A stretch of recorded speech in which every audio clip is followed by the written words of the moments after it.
One of the hardest things about dealing with disrespectful people is that it feels personal. It cuts deep, whether it's a sharp comment, a dismissive tone, or someone talking over you, it strikes at your sense of dignity. And when that happens, the natural human reaction is to fire back, to match their tone, to remind them you're not someone to be messed with. That urge comes fast, almost like a reflex. But here's the thing, when you react emotionally, you hand them the keys to your peace of mind. You let their behavior dictate your response. And in that moment, you've lost control of the one thing you should always protect yourself. Handling disrespect starts with learning the difference between reacting and responding. A reaction is instinct. A response is choice. The disrespectful person wants your reaction. They thrive on it because it validates their behavior. But when you pause, when you hold your composure, when you slow down enough to think instead of just feel, you shift the entire balance of power. Suddenly, they're not in control anymore. You are. Think about it this way. If someone throws fire at you and you throw fire back, all you've got is a bigger fire. But if someone throws fire at you and you stay calm, you starve the flames. You deny them the satisfaction of seeing you rattled. And that does two things. It keeps your dignity intact, and it forces them to wrestle with the weight of their own actions. People expect drama when they disrespect you. They're prepared for the pushback. But what they're not prepared for is silence, composure, or a calm response that cuts through their noise. That catches them off guard every single time. Now, I'm not saying this is easy. Controlling your emotions in the heat of the moment takes discipline. It takes practice. Because your body is wired for fight or flight. Your heart races, your chest tightens, your mind fills with 100 things you want to say. But this is where self-mastery comes into play. The smartest way to handle disrespect is to remind yourself, this is not about me. This is about them. Their words reflect their character, not yours. And once you see it that way, their power over you shrinks. Think about the times in your life when you lost your cool. Maybe you snapped back, maybe you said something you regretted. In the moment, it felt justified, but later it left you drained, maybe even ashamed because you realized you let someone else pull you out of alignment with yourself. That's the cost of reacting emotionally. You lose twice. You lose in the moment, and you lose in the reflection afterward.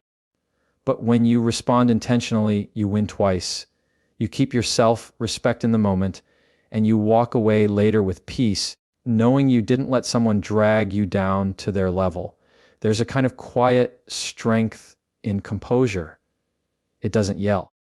It doesn't posture. It doesn't need to prove itself.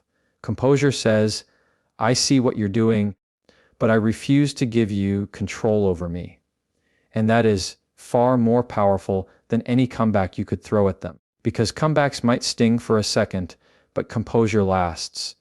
It stays with you. It builds your reputation as someone who doesn't bend under pressure, who doesn't get tossed around by every rude comment or cheap insult. You've probably heard the saying, don't wrestle with pigs. You'll both get dirty, and the pig likes it. That's what emotional reactions are. Disrespectful people want you to wrestle with them. They want the chaos and the dirt, the drama. That's their fuel. And the moment you step into that arena, you've already lost. But when you stand still, when you keep your voice steady, when you let your silence or your calm words speak louder than your emotions, you win without even fighting. This doesn't mean you have to accept mistreatment. Staying calm isn't weakness. It's strategy. It's knowing that the first move is to hold yourself together, to ground yourself before you decide what action, if any, to take. Because the reality is some disrespect requires a response. Sometimes you do have to speak up. But the key is to do it from a place of strength, not anger. Anger clouds judgment. Strength brings clarity. So before you speak, breathe. Before you answer, pause. That moment of stillness might be the most powerful tool you have. Philosophers like the Stoics talked about this centuries ago. They said, you cannot control what others do, but you can control how you respond. That's timeless wisdom. It's the foundation of emotional intelligence. And it applies everywhere, at work, at home, in friendships, even with strangers. The disrespect will come. You can't stop it. But you can decide how much of yourself you're willing to lose in the process. I want you to picture this the next time someone disrespects you. Imagine you're standing in a storm. The wind is wild, the rain is heavy, and the lightning is loud. That storm is them, their words, their attitude, their disrespect. You can't stop the storm, but you don't have to become the storm.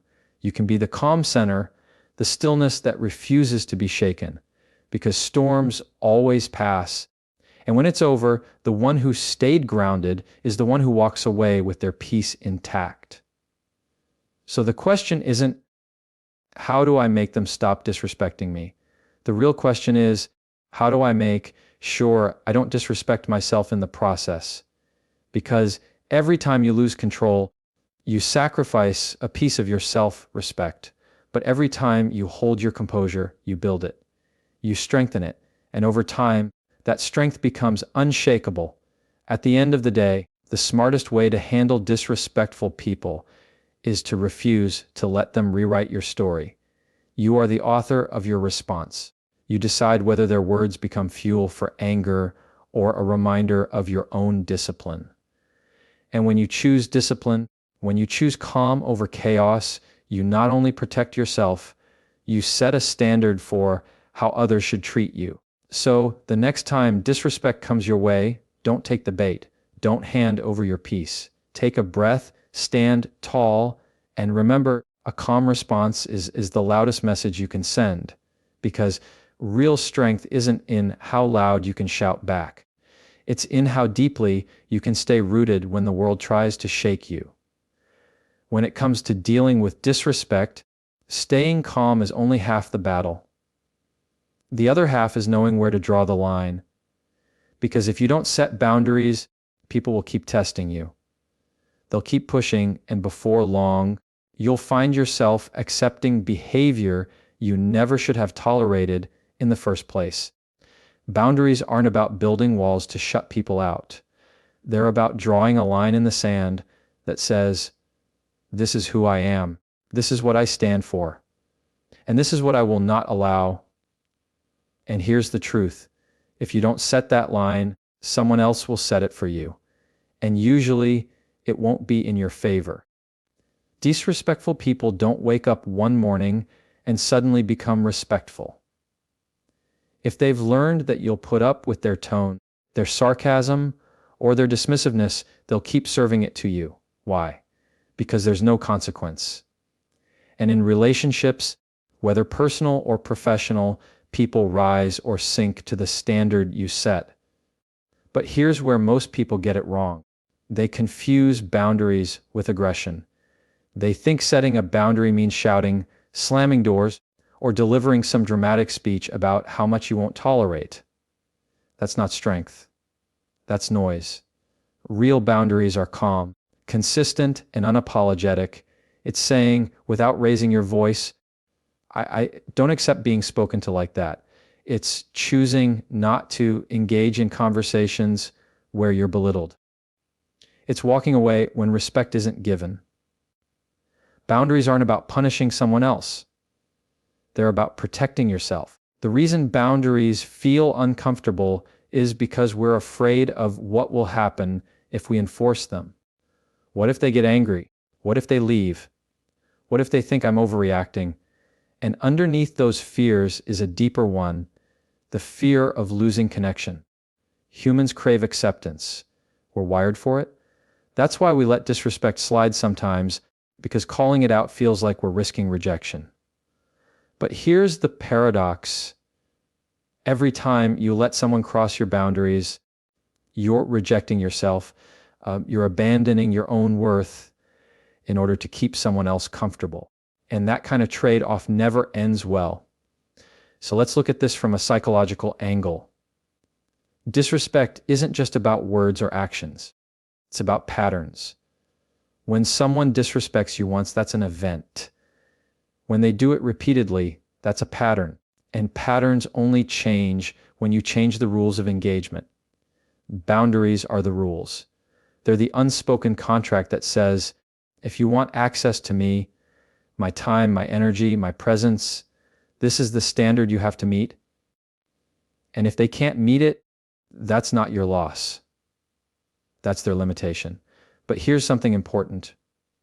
Boundaries aren't just for them, they're also for you. They keep you accountable to your own values. If you set a boundary and then bend every time someone tests it, the boundary loses meaning. It's like locking your front door, but leaving the key under the mat. Boundaries require consistency, and consistency requires courage, because it's not always easy to hold firm when someone pushes back. But every time you do, you reinforce to yourself that your worth isn't negotiable. Philosophically, this ties back to the idea of self-respect. Respect isn't something you demand from others. It's something you model. It's something you embody. And when you live with self-respect, people notice. They may not like it, but they notice. And that awareness forces them to make a choice. Either step up and meet your standard or step aside. Both outcomes serve you because both protect your dignity. Think about the relationships in your life where respect flows naturally. Those relationships don't drain you, they energize you. Why? Because you don't have to fight for basic decency. It's already there. Now compare that to relationships where you feel like you're constantly walking on eggshells, constantly wondering if you're asking for too much. That's not healthy.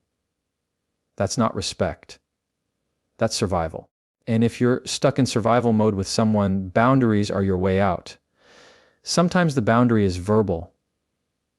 A simple statement like, "I'm not okay with that," said calmly, is enough. Sometimes the boundary is action, choosing not to respond, choosing not to engage, choosing to leave the room. And sometimes the boundary is distance, deciding that this person no longer deserves the same level of access to you. Notice none of these require anger. None of them require disrespect in return. Boundaries are powerful precisely because they don't rely on the other person changing. They rely on you holding your line. Now let's be real. Setting boundaries will cost you. Some people won't like it. Some may get defensive. Some may call you cold or difficult. But that discomfort is not a sign you're doing something wrong. It's a sign you're breaking a pattern they've grown used to. And that resistance, that's proof that your boundary is working. The people who truly respect you will adjust. The people who don't will distance themselves. And either way, you win. The smartest way to handle disrespect is not to fight it head on, but to create conditions where it can't survive.